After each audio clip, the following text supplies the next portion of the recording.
In this video, I'm going to answer the questions how to use essence stones in Whiteout Survival. So this is the picture of essence stones.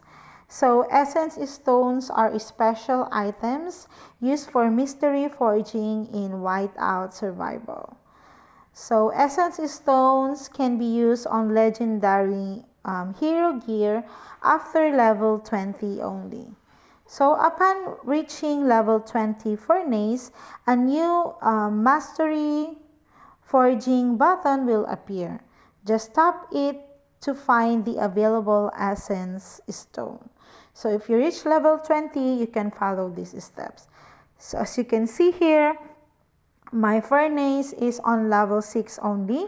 So just continue on upgrading your furnace and other features of this game until you reach level 20. So as you can see here, I click the hero tab and you will see here the upgrade options. So when you upgrade your hero gear, you will have to use the essence stones for upgrading. So I will just put here an example on how it looks like.